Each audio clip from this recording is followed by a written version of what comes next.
like about what Jalen gave you guys tonight?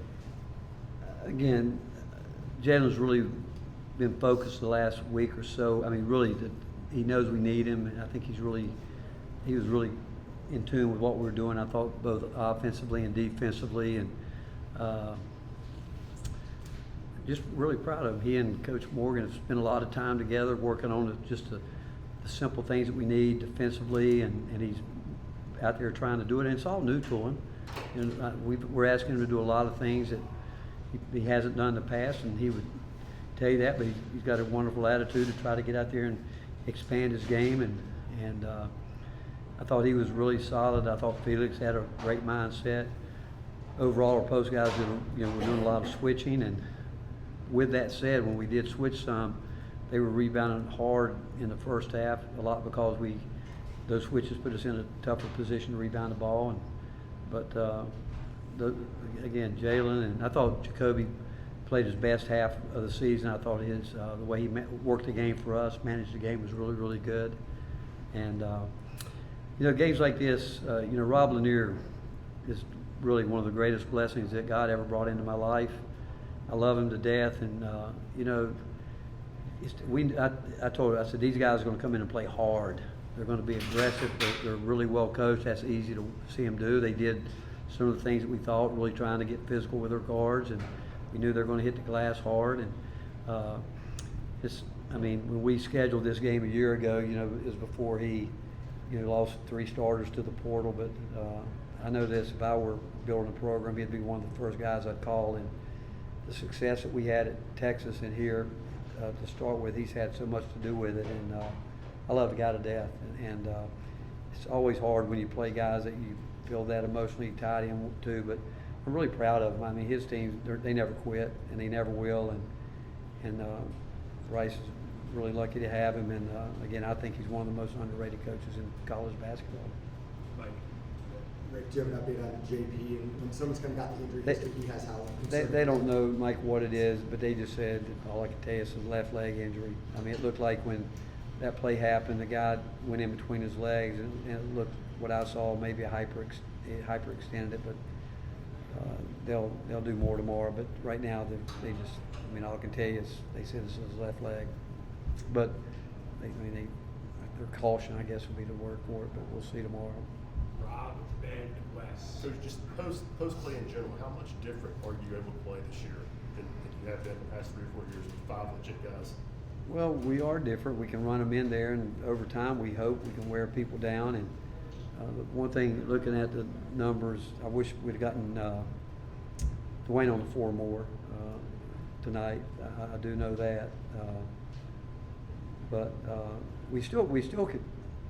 Our guards we're going to have to learn how to play with them. I mean, we went through a stretch there where we got a little 3-point shot happy, and our post guys, they can all really make plays. They know what they're supposed to do. If they don't get it in the right post-up spot, they're going to dribble it out and get the guards back and bob. But yeah, we're different. There's no doubt we're different, and we're going to continue to. I hope certainly to get better in there, but we haven't. And you said it, in 5 years we haven't been able to do some of the things we're able to do with this group. Rick, with that half of basketball you talked about with Jacoby, we were talking about the second half, and what was he doing so well to have command of the floor? Well, we knew that they would be up there after him all night long, and I told him, I said, there's nobody in the country that can keep you from getting the ball if you make 2 hard cuts, and then it's up to the inbounder to deliver the ball. And I think he showed his cardio toughness tonight, but and they went after him a couple times, and I think he probably could have passed it, but you know what, with him with the ball in his hand, his speed and quickness, he can get it where he wants to. But I thought just managing the game, really having a feel for what we needed to do. Ball screens, he's going to keep getting better with that. I mean, he's never been in a situation where he's had lob threats. He had one tonight, he just didn't throw it high enough, and the more he's in it, that's going to happen. But it's just his demeanor was different. I thought defensively, he worked at it, and but just his overall, I didn't even look at his numbers. I loved his demeanor. We went 33 minutes, 6 for 12, 3 for 6, 2 for 4, 8, 4 turnovers. The only one I thought was a tough, well, the offensive foul was definitely an offensive foul. And the one in the first half, he got put in a bad situation where he had nowhere to go and the ball got slapped out of his hand. But, so, you know, you look at it, he should have been 8-2, but, again, just being a floor general tonight was his best night out. Wes? Rick, I'm sure everyone's kind of hoping that with JP it's not a significant injury, but with guys like him and maybe Folky and others you've coached in your career who've had some multiple significant injuries, how do you kind of psychologically, emotionally deal with guys like that, you know, as they go through those things? You know what? You're glad we've got the depth that we have. You know, there's times we haven't had that. I mean, for JP, I mean, we all hurt for him because, you know, he's worked so hard to come back from the foot injury, and that was a freaky thing. You know, I mean, during the game, I thought, I don't know how you can. I mean, it was an inadvertent play, but the guy just kind of fell through his legs, and his knee was locked. You know, and it's one of those inadvertent things that happen. But he'll do everything he can to get back, and we're just hoping that you know, it's nothing crazy, but other than maybe a hyper-extended leg. But again, nobody wants to see him out there more than his teammates and the coaches because of how hard he's worked to work his way back. Grant, how has Nate improved in playing as far as he needs to play for long stretches at this level over the first couple? Well, again, tonight was one of the more physical games probably since the Duke game, where physically guys could get at a little bit. He's still got to get better with his shot selection. I thought when he got lost in the game, trying to rebound, sit down and play defense, I think innately his offense is going to come. I do, but when I think he's pressing to try to make a three, he doesn't have to press any of that. We isolated him tonight, made a really poor decision where that play is designed. It's going to be a tough shot for him probably, but if he does what we ask him to do, we feel like we got the board covered, and he's got to be more definite. But I thought he took 2 threes at the start of the game that weren't good shots, and I think when you do that, it just from a human interest, or you just think that I got to make one. I got to make one. He doesn't have to make one. He doesn't have to make a three to impact the game. If he just lets that part come to him, he'll be fine because he can do so. I mean, you look at his numbers again. I mean, look at it.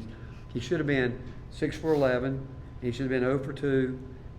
We should make another free throw. He had 10 rebounds, 19 points, 1 assist, and those turnovers maybe the one he threw away was he had 2 bad turnovers that he shouldn't have made. One in the first half was one of the worst of the year for our team. So you take those, just a couple of those possessions there, he's got another great night. But he shouldn't be 0 for 4 from 3. He should be 0 for 2,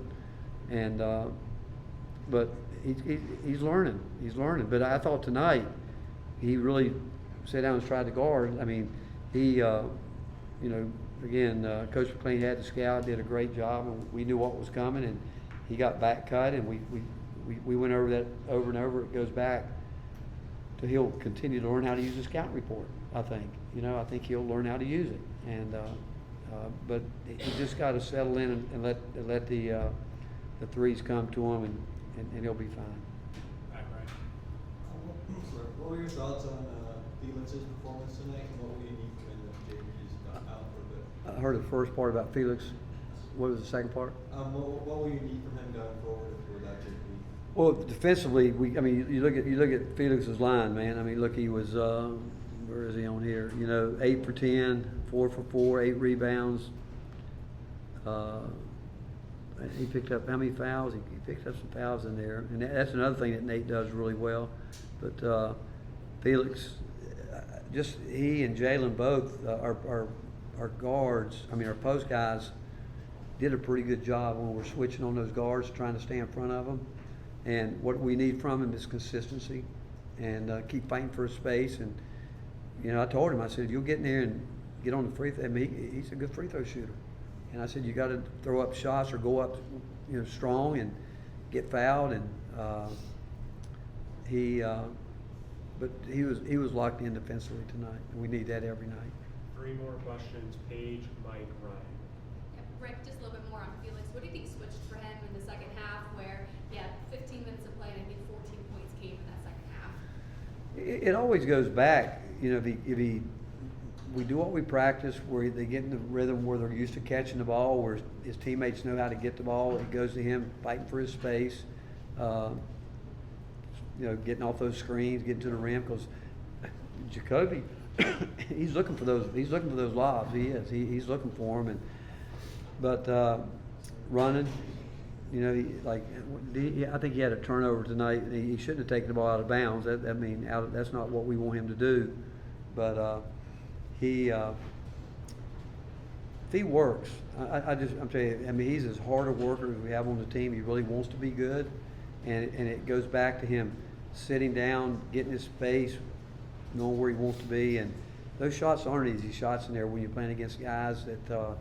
I talk about it all the time. If they would protect guys in that area in terms of guys walking under like they do on a three-point shot, Felix would have a good night every night, because there's more fouls where guys walk under than I've watched it in every college game. I don't care what it is, but they want to protect the three-point shooter, but they don't protect those guys the way they should. And if they did, believe me, he'd have big nights more than you'd think.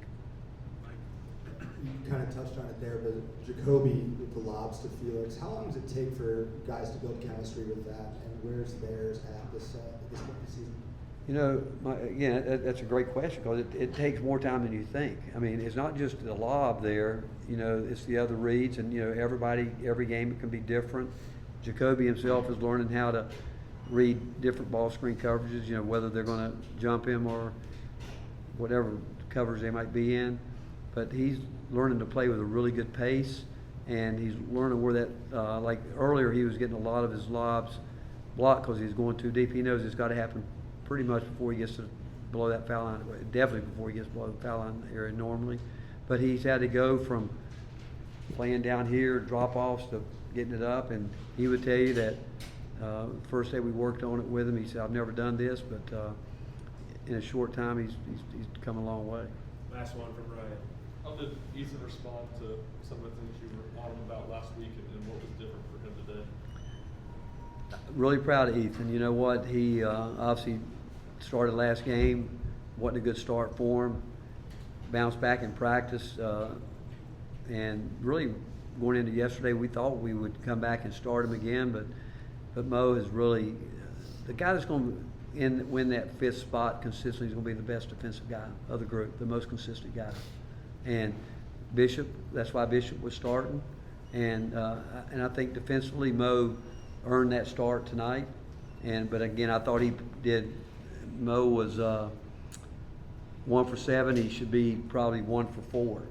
Took some shots he shouldn't take, and he doesn't have to press there. He doesn't, and he's a good basketball player. But defensively, he's had really two good back-to-back games where he's really worked. But it's really a byproduct of what he's been doing in practice, because he's been doing it in practice more and more consistently. Thanks, Coach. All right. Thank you. Thank you, guys.